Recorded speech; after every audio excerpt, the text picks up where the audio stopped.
আপনি প্লিজ এভাবে, মানে আমি। জায়ান হাত টেনে আরাবিকে বুকে টেনে নিল। মেয়েটা যেহেতু আজ এত করে ওকে চাইছে, ও তো নিজেও আর দূরে থাকবে না। জায়ান আরাবির কানে ফিসফিস করে বলে, স্বামীর সোহাগ এত করে চাইছো, সেটা মুখ ফুটে বলতে এত সমস্যা কিসের? লজ্জায় মুখ লাল হয়ে গেল আরাবি। লোকটার এই লাগাম ছাড়া কথাবার্তা কোনো দিনও বন্ধ হবে না। জায়ান আরাবিকে বুক থেকে সরিয়ে দিল, তারপর ধীরে ধীরে আরাবিকে বিছানায় শুয়ে দিল। আরাবি নিভু নিভু চোখে তাকিয়ে জায়ানের দিকে। জায়ান নিঃশাক্ত চোখে আরাবির সর্বদেহে চোখ বোলাচ্ছে। আরবের আকর্ষণীয় নারী দেহের বাঘ স্পষ্ট ফুটে উঠেছে শাড়ির প্রতিটা ভাঁজে ভাঁজে।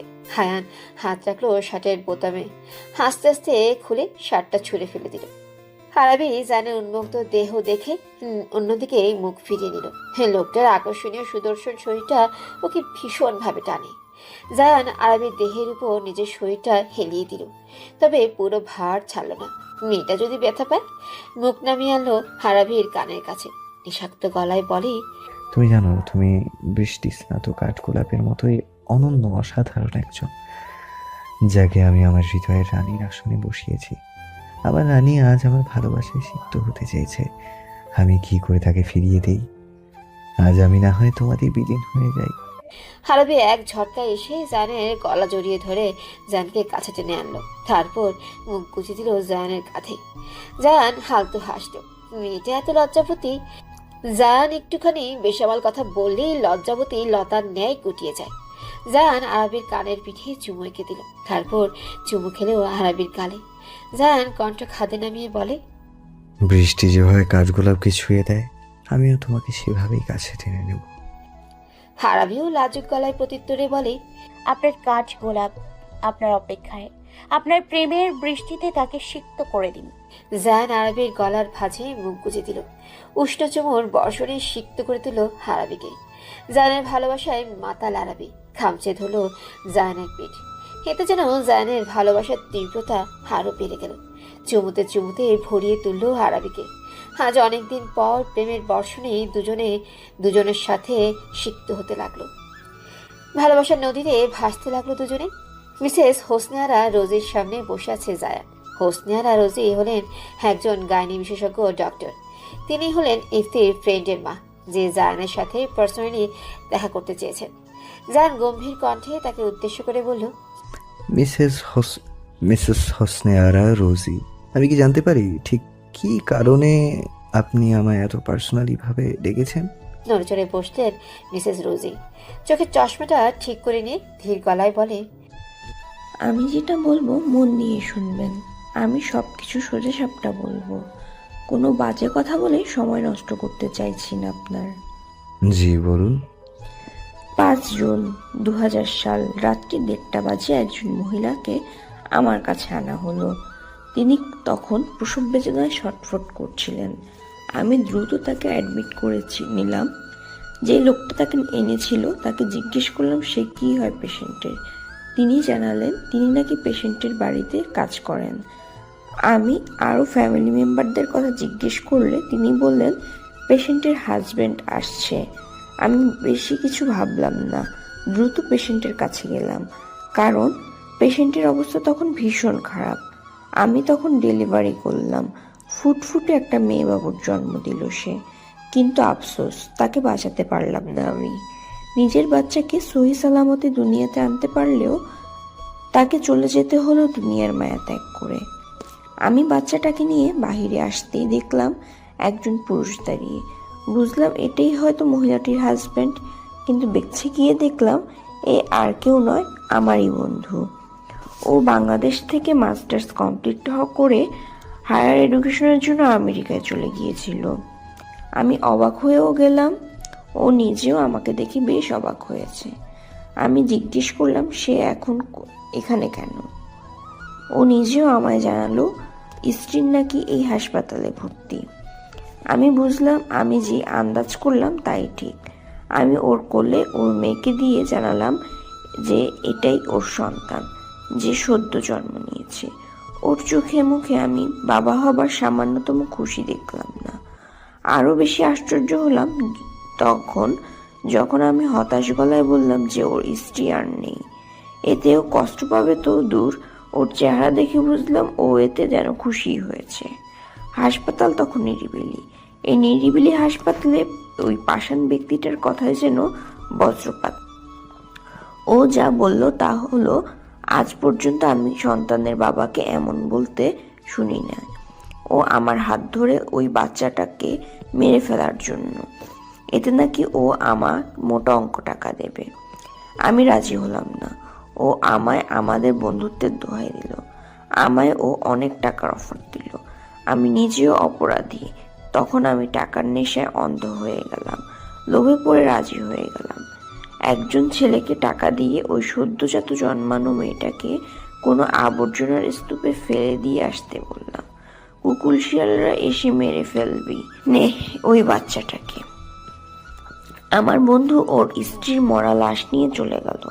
সব ব্যবস্থা আমিই করে দিলাম। হাসপাতাল থেকে সকল ডিটেলস সব মুছে দিলাম। তবে তার কিছু ঘন্টা পর আমি শান্তিতে থাকতে পারলাম না। অনুশোচনায় আমার হৃদয় দগ্ধ হচ্ছিল। কারণ আমি তখনও যে 2 মাসের গর্ভবতী ছিলাম। আমি কি করে পারলাম এমনটা করতে? আমি পাগলের মতো ছুটে গেলাম ওই ছেলের কাছে, যাকে ওই বাচ্চাটাকে দিয়েছিলাম যাতে ও ফেলে দিয়ে আসে। ওই ছেলে আমায় জানালো ও বাচ্চাটাকে নাকি কোন ভদ্রলোক রাস্তা থেকে তুলে নিয়ে চলে গেছে। শুনে বেশ অবাক হলাম, সাথে খুশিও হলো। যাক, বাচ্চাটা তাহলে বেঁচে আছে। আমি পরের দিনই বন্ধুর কাছে গেলাম, ওকে সব টাকা ফিরিয়ে দিলাম, কিন্তু ওকে বললাম না ওর মেয়ে বেঁচে আছে। কারণ ও যদি এটা জানতে পারে তাহলে বাচ্চাটাকে ও আবার মারা করবে। আমি আর ওর সাথে বেশি কথা বললাম না, চলে আসলাম ওখান থেকে। কিন্তু তবু আমার অপরাধ বোধ যেন আমাকে প্রতি মুহূর্তে গিলে খাচ্ছিল। 23টা বছর আমি যন্ত্রণায় ছটফট করেছি। তবে আমি জানতাম না উপরওয়ালা আমায় প্রায়শ্চিত্ত করার জন্য একটা সুযোগ দেবেন। ইফতি আমায় যখন এই বিষয়ে জানালো তখন আমি ওকে তারিখটা জিজ্ঞেস করতেই আমি পুরোপুরি শিওর হয়ে গেলাম। তাই তো তোমার সাথে দেখা করার জন্য ছটফট করছিলাম। আজ তোমায় সব জানালাম, আমার মনটা হালকা হলো। এখন শুধু একবার ওই বাচ্চা মেয়েটাকে আমি একটু দেখতে চাই, ওর কাছে ক্ষমা চাইব। সবটা মন দিয়ে শুনল জান, তবে বেশি কিছু বলল না। কিন্তু ওর মনের ভিতর কি চলছে তা কেউ বুঝবে না। জান শুধু শান্ত কণ্ঠে বলল, আপনার বন্ধুর নামটা জানতে পারি? জি অবশ্যই, ওর নাম হলো রাশেদ শেখ। জাহানের মাঝে কোনো ভাবান্তর দেখা গেল না, বেশ শান্ত দেখাচ্ছে ওকে। জান শীতল গলায় বলল, আচ্ছা, ওনার বাড়ির অ্যাড্রেসটা দিতে পারবেন? ডক্টর হোসনে রোজি চিন্তিত গলায় বললেন। কিন্তু ও তো দেশে থাকে না। জাহান গম্ভীর কণ্ঠে বলে, সমস্যা নেই, আপনি তার দেশের বাড়ির ঠিকানা দিলেই হবে। আচ্ছা ঠিক আছে, একটু ওয়েট করো, আমি লিখে দিচ্ছি। জায়ান মাথা দুলিয়ে হ্যাঁ বোঝালো। ডক্টর রোজি ঠিকানাটা লিখে দিতেই জায়ান সেটা হাতে নিয়েই বলে, ধন্যবাদ। জায়ানকে থামিয়ে দিয়ে ডক্টর রোজি বলেন, আন্টি বলতে পারো আমায়, সমস্যা নেই। জায়ান হেসে বলে, ওকে আন্টি, তাহলে আসি। আসলে আমার ওয়াইফ অসুস্থ। ডক্টর রোজি বললেন, ইয়া শিওর, খেয়াল রাখবে ওর। ধন্যবাদ, আসি তাহলে। জায়ান উঠে যেতে নিতেই আবারও ডক্টর রোজির কথাই থেমে গেল। তিনি বলেন, কিছু মনে করো না বাবা, যদি পারো তোমার ওয়াইফ কি যে নাম? আরাবি? হ্যাঁ, আরাবিকে পারলে একটু আমার কাছে এনে।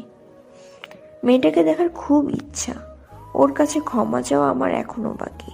খুব অন্যায় করেছি আমি ওর সাথে। ডক্টর রোজির চোখ জোড়া ভরে উঠল। জায়ান নরম গলায় বলে, আর কষ্ট পাবেন না আন্টি, আপনি নিজের ভুল বুঝতে পেরেছেন, এটাই অনেক। আর আমার স্ত্রী অনেক নরম মনের। আমি জানি আপনার ব্যাপারে সব জানতে পারলে কখনোই আপনার উপর রাগ করে থাকবে না। তাই যেন হয়। এটাই হবে। তাহলে আসি আন্টি, দেরি হচ্ছে। এসো বাবা। জায়ান হসপিটাল থেকে বেরিয়ে গাড়িতে উঠে বসল। গাড়ির স্টিয়ারিং এ মাথা থেকে অসহায় কণ্ঠে হাওড়ালো, নিজের অস্তিত্বের সম্পর্কে জানার জন্য যতটা ছটফট করছিলে তুমি, এখন যদি সেটা জানতে পারো তাহলে তার থেকেও দ্বিগুণ কষ্ট পাবে তুমি। বাবা মায়ের কথা জানতে পেরে যতটা খুশি হবে তুমি, মায়ের মৃত্যুর কথা আর তার পেছনের রহস্য জানতে পেরে এর থেকেও বেশি কষ্ট পাবে তুমি। পিতৃ পরিচয়ের জন্য যতটা কষ্ট পেয়েছে তার থেকেও বেশি ঘৃণা করবে তার সম্পর্কে জানলে। কি করব আমি আরাবি? কি করব? কি করলে তুমি কষ্ট পাবে না? কিভাবে এই সত্যিটা জানানোর পর আমার কাঠগোলাপকে আমি কষ্ট যন্ত্রণা থেকে দূরে সরিয়ে রাখবো? ওর চোখের এক ফোঁটা পানি যে আমার বুকে মরণ যন্ত্রণা অনুভব করায়, বুক পুড়ে যায় আমার। কি করব আমি আরাবি? কথাগুলো বলেই নিজেকে শান্ত করার জন্য জোরে জোরে শ্বাস নিল জায়ান। অতঃপর নিজেকে সামলে গাড়ি স্টার্ট দিল। আরবিকে ঘুমন্ত অবস্থায় রেখে এসেছে জায়ান। মেয়েটা এতক্ষণে জেগে গিয়ে হয়তো ওকে খুঁজছে। ঘুমের ঘরে পা সাঁতরাচ্ছে আরবি, কিন্তু কাঙ্ক্ষিত মানুষটার অস্তিত্ব, নিজের অস্তিত্বটুকু অনুভব করতে না পেরেই ভ্রু কুচকে আসে আরবি। বিরক্ত নিয়ে পিটপিট করে চোখ জোড়া খুলল আরবি। ধীরে ধীরে উঠে বসলো। বিছানার পাশে তাকিয়ে দেখে পাশটা খালি পড়ে আছে। লোকটা গেল কোথায়? এভাবে হুটহাট কোথায় যায় লোকটা কে জানে। মাথাটা চিনচিনে ব্যথা করছে, ফ্রেশ হওয়া দরকার। অত শত না ভেবে আরবি উঠে দাঁড়ালো। পাটা এখনো ঠিকঠাক রিকভার করেনি, তাই এখনো ঠিকঠাকভাবে হাঁটতে পারে না মেয়েটা। খুঁড়িয়ে খুঁড়িয়ে হেঁটেই ওয়াশরুমে গেল আরবি। ঝর্ণা ছেড়ে ফ্রেশ হতে নিতেই শরীরের বিভিন্ন জায়গায় হালকা জ্বলে উঠল। আরবি ব্যথা অনুভব করলো না একটুও, বরঞ্চ শান্তি অনুভব করলো। ওয়াশরুমের আয়নায় নিজেকে দেখছে আরবি। ঘাড়ে গলায় স্বামীর সোহাগের চিহ্ন ভেসে উঠেছে। লাজুক হাসলেও আরবি। লোকটার ভালোবাসা সিক্ত হয়েছে আজ আরবি। মুহূর্তগুলোতে কেমন অস্থির হয়ে পড়েছিল লোকটা। আসলে এতদিন পর প্রিয়তমাকে কাছে পেয়ে নিজেকে নিয়ন্ত্রণে রাখা বড্ড কষ্ট হয়ে পড়েছিল জায়ানের জন্য। তবু যথাসম্ভব আরবির কাছে নম্র ভাবটা ধরে রেখেছে। জায়ানের এত ভালোবাসা পেয়ে আরবি সত্যি নিজেকে ভাগ্যবতী মনে করে। না হলে ওর মতো অস্তিত্বহীন একজনকে কেউ কি করে এতটা ভালোবাসতে পারে? সত্যি বলতে আরবির এখন আর কষ্ট লাগে না। এত সুন্দর পরিবার যারা আছে, সে কি কষ্ট পেতে পারে? সবচেয়ে বড় কথা, জায়ানের মতো এত ভালোবাসার একজন স্বামী আছে। আরবি তো সুখী একজন মানুষ, যার কাছে এত সব কিছু আছে। সে কি কখনো কষ্ট পেতে পারে? পারে না। আরবিও আর কষ্ট পায় না, শুধু মনে একটু আফসোস রয়ে গেছে আরবির। সেটা চাইলেও শেষ করতে পারবে না আরবি। দীর্ঘশ্বাস ফেললেও আরবি দ্রুত ফ্রেশ হয়ে নিল। কিন্তু বিপদ তো ঘটলো, হতো জামা কাপড়ই আনেনি। নিজেকে নিজেই বকলো আরবি। আসলে এতদিন যায়নি, ওর সকল কাজ করে দিয়েছে। এই জন্যই এমনটা হলো। লোকটার উপর পুরো নির্ভরযোগ্য হয়ে পড়েছে ও। মুচকি হাসলো আরবি। তারপর শরীরের তোয়ালে পেঁচিয়ে নিয়ে ওয়াশরুম থেকে বের হয়ে আসলো। আরবি হাসপাশে তাকিয়ে সোজা আলমারির সামনে চলে গেল। জামা কাপড় নিয়ে আলমারি বন্ধ করে সামনের দিকে ফিরতে থমকে যায় আরবি। চোখ জোড়া বড় বড় হয়ে আসে ওর। মস্তিষ্ক ফাঁকা হয়ে পড়েছে আরবি। সামনে জায়ান দাঁড়িয়ে। জায়ানের অদ্ভুত চাহনি দেখে খেপে উঠল আরবি। শরীরের পশম দাঁড়িয়ে যাচ্ছে আরবির ওই চাহনি দেখে। লজ্জায় হতভম্ব হয়ে পড়েছে আরবি। কি করবে দিশা পাচ্ছে না। লজ্জায় আরবি শেষমেশ বিছানার উল্টো দিকে দৌড়ে চলে যেতে চাইল, কিন্তু পায়ে ব্যথার কারণে যেতে পারে না মেয়েটা। পড়ে যেতে নিতেই জায়ান মৃদু চিৎকার করে আরবিকে বাহু ধরে আগলে নেয়। আরবি ভয়ে চোখ বন্ধ করে জায়ানের শার্ট খামচে ধরে। যখন বুঝলো ও জায়ানের বাহুতেই, ভয়টা কাটলো আরবি। হাসতে হাসতে চোখ জোড়া খুলে তাকাতেই জায়ানের লাল চোখ দুটো দেখে ভয় ঠকিল আরবি। আরবিকে সোজা করে দাঁড় করালো জায়ান। পর মুহূর্তেই জোরে সোরে ধমকে উঠল জায়ান। পাগল হয়ে গেছো তুমি? কি করতে যাচ্ছিলে? এখনো পুরোপুরি সুস্থ হওনি তুমি। আর এভাবে ছোটাছুটি করার মানে কি আরাবি? আমি কি পরপুরুষ কেউ যে আমাকে দেখে এভাবে দৌড়ে পালাতে হবে? জায়ানের বকা খেয়ে মুখটা ছোট হয়ে আসলো আরবি। আবার প্রচুর লজ্জাও লাগছে জায়ানের সামনে এভাবে থাকতে। লজ্জা থেকে বাঁচতে আরবি জায়ানের বুকের সাথেই মিশে গেল। জাপটে ধরলো জায়ানকে, মিয়ে গেল জায়ানের বুকের মাঝে। প্রথমে একটু চমকালেও পরক্ষণে বিষয়টা বুঝতে পেরে হেসে দিল জায়ান। মেয়েটা লজ্জার হাত থেকে বাঁচার জন্য এমনটা করেছে, জায়ানের বুঝতে বাকি নেই। জায়ান নিজেও জড়িয়ে দিল আরবিকে। এক হাত আরবির পিঠে রেখে আরেক হাত আরবির মাথায় রেখে হাত বোলাতে বোলাতে ধীর স্বরে বলে, আমাকে দেখে লজ্জার হাত থেকে বাঁচার জন্য সেই ঘুরে ফিরে আমার কাছে এসে লজ্জা লুকাতে। জায়ানের কথায় হাসলো আরবি। লাজুক কণ্ঠে বলল, আপনি আমায় লজ্জা দেবেন, আবার আপনি আমায় লজ্জা লুকোতে আপনার বুক পেতে দেবেন। আমার বুকখানা তো আপনার জন্য সব সময়ই খালি আছে ম্যাডাম। যখন মন চায় ঝটফট এসে লুকিয়ে পড়বেন এখানে। বলে আরবির চুলের ভাঁজে চুমু খেলো আরবি। খানিকটা সময় এভাবেই অতিবাহিত হলো। একে অপরের অনুভব করে কেটে গেল অনেকটা সময়। হুঁশ ফিরতেই আরবি ছোট কণ্ঠে বলে, এইভাবেই থাকবো আমি? চোখ বন্ধ করে জায়ান ধীর আওয়াজে বলে, এইভাবেই থাকো না, ভালো লাগছে তো। হারাবি জানে এত সহজে জায়ান হারাবিকে ছাড়বে না। তাই ও একটা ট্রিক্স কাজে লাগালো। মিছে মিছে হাঁচি দেওয়ার অভিনয় করলো। হারাবিকে হাসি দিতে দেখে জায়ান চমকে গেল। হারাবিকে ছেড়ে ওর দিকে ভালোভাবে তাকে অস্থির হয়ে বলল, ইস, দেখলে তো ঠান্ডা লেগে গিয়েছে। আমিও না, ভুলটা আমারই। চুলগুলোও ভেজা। দেখি এদিকে এসো, হেয়ার ড্রায়ার দিয়ে শুকিয়ে দিচ্ছি চুলগুলো। জায়ান আরবিকে ধরে নিয়ে ড্রেসিং টেবিলের সামনে বসলো। তারপর হেয়ার ড্রায়ার দিয়ে আরবির চুলগুলো শুকিয়ে দিতে লাগলো। আরবি জায়ানকে দেখে মুচকি মুচকি হাসছে। জায়ান সেটা লক্ষ্য করলো। ভ্রুকুচকে জিজ্ঞেস করে, হাসছো যে? আরবি হাসি মাখা ঠোঁটেই বলে, এমনি। কেন, আমি কি হাসতে পারি না? হ্যাঁ পারো। তবে সমস্যা কোথায়? সমস্যা কোথায় শুনবে? আবার লজ্জা পাবে না তো? আরবি আনমনেই বলে। বারে, আমি লজ্জা পাবো কেন?